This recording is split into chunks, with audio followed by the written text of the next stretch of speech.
This is Hidden Killers with Tony Bruschi. Here now, Tony Bruschi. It's one of those details in the case against Bryan Kohberger that seems too small to matter. Or does it? Your phone quietly searching for a familiar Wi-Fi network. No drama, no flashing neon sign, but in the world of digital forensic, those quiet moments are often the ones that change everything. And in this case, it was a single handshake between Bryan Kohberger's phone and a router broadcasting one particular name that we're about to dive into. What was that name on that router? The Mad Greek. Yeah, where two of the victims worked. There's a lot of data on Kohberger's phone that just doesn't exist. And comparing that to many of the cases we follow where the digital footprint seems pretty obvious and kind of shocking that no one even made an attempt to delete it, Kohberger made an attempt, and likely a successful one at that, because a lot of the data, digital footprint, it's just not there. You can tell it was there, but you can tell it's been wiped, and wiped in a way that makes it non-recoverable. At least most of it. But there are little glimmers here, little pieces of the story that many are digging into and many are finding answers, including some folks at Cellebrite. Who can say definitively his phone connected or at least saw the Mad Greek network? Now, what does that mean? We're going to break this all down in case technology is not your thing. It means that at some point he was near the Mad Greek, which is not a crazy thing to guess. I mean, it's not that big of a community. He's a vegetarian. They have vegetarian options.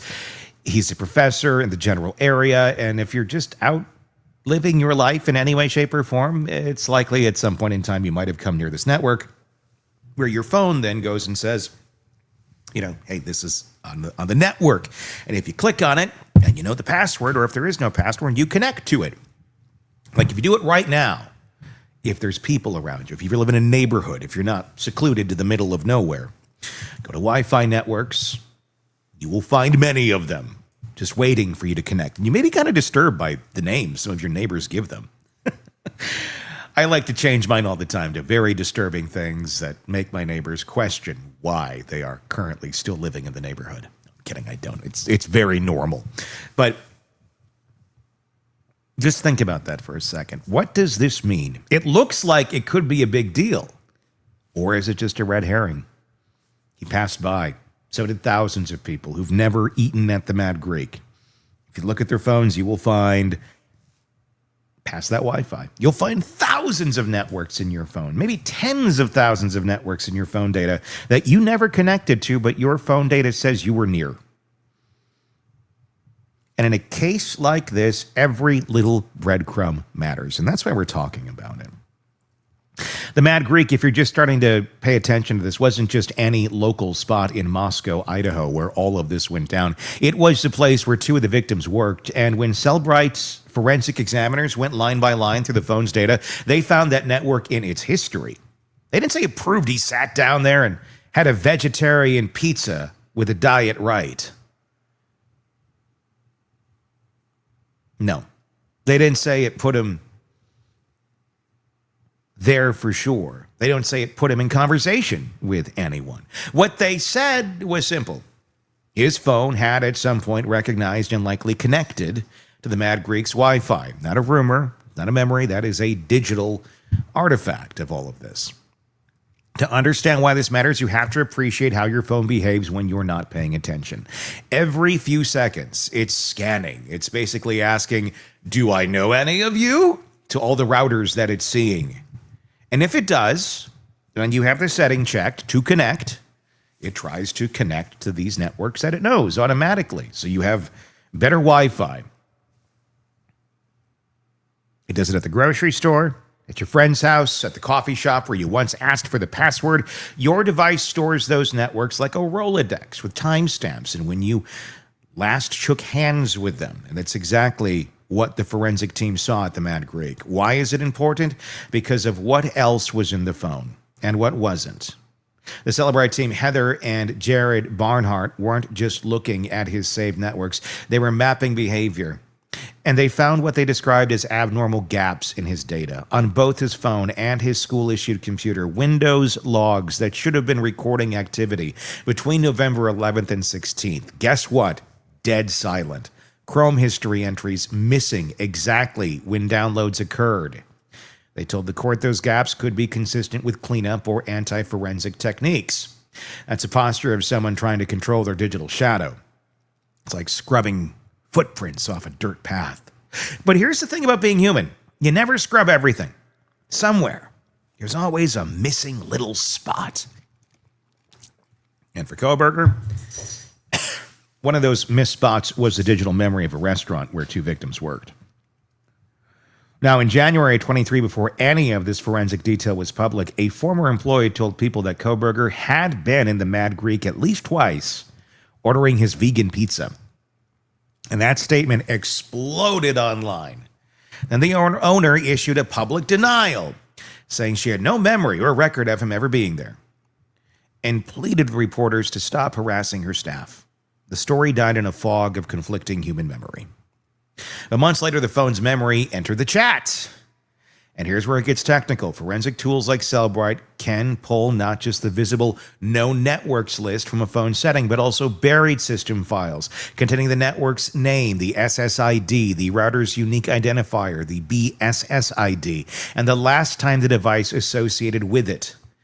On Android, that lives in config and log files. On iOS, it's stored in the keychain and diagnostic dumps. The report didn't print the raw data, but the examiner's phrasing, passively logged, suggests an actual association event, not just seeing the network in the air.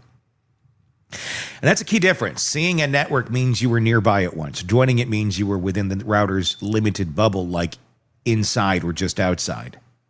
Consumer-grade routers in a small restaurant like the Mad Greek have a practical range of 50 to maybe 150 feet indoors. To join, you have to be inside that radius, and you usually need the password unless it's open, which means either they got it at some point or it was stored from a prior visit. This isn't a case where your phone connects to Starbucks Wi-Fi from a block away. It's a unique SSID tied to a single place, and if the examiners possibly more than once, as their comment is accurate, or if it is accurate, that suggests multiple joint events, more than just one accidental brush. That's just one tile in the mosaic. The same phone was part of a larger behavioral pattern that night. The FBI's CAST expert mapped it, active around 2:47 a.m., using a tower southeast of his apartment. Then radio silence at 2:54 a.m. Not a dead battery, not a dropped call, full communication, blackout. And then 4:48 a.m. it came back. That window lines up precisely with the estimated time of the murders. Separate unsealed records show that at 12:26 a.m. he searched for the local police dispatch feed on Broadcastify. It's not bedtime scrolling, that's operational. Now put yourself in the mindset the data describes. You're someone who spent months studying crime formally in a PhD program, and privately, through your own obsessions, you've been driving by the victim's house late at night over and over. Your school computer goes quiet for days. Your phone links to a restaurant where two of the victims work. On the night in question, you're awake past midnight looking up police radio. Then you vanish from the network just before 3 a.m. and reappear 2 hours later. Those are choices. Those are rehearsals executed as reality. The Mad Greek artifact doesn't tell us what he ordered or if he made eye contact with anyone, but it adds a point on the map of his known world. It places him inside, or close enough to connect to the environment of two people who would later be murdered. And because it survived the larger digital cleanup, it stands out as one of those mundane oversights that prosecutors love. Not because it's a smoking gun, but because it's an unforced error in an otherwise careful pattern. And the rest of that pattern is worth talking about. On the school computer, Windows logs and the SRUM data missing for the key window, even though it was a normal academic week. Chrome history gaps coinciding with downloads, suggesting private browsing or deliberate deletion. And then, of course, on the phone, the abnormal gaps, the radio silence during the crime, the phone scanner search, the connection to the Mad Greek, all of it framed by repeated cell site hits near the victim's house in the weeks before. What does that say about motive? Well, nothing directly. Digital evidence? Well, it does sometimes, but not necessarily here. He didn't necessarily do the search of how to kill college girls in a house. You know, it wasn't about knife work. It was a breadcrumb that he connected to a network.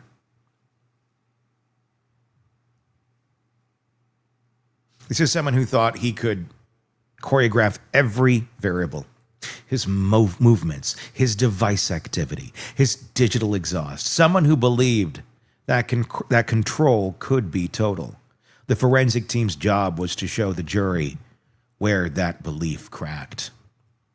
There's another human element here, too. When the restaurant's name started bouncing around the news, the owner and the staff became unwilling characters in a national crime story they never asked to be part of.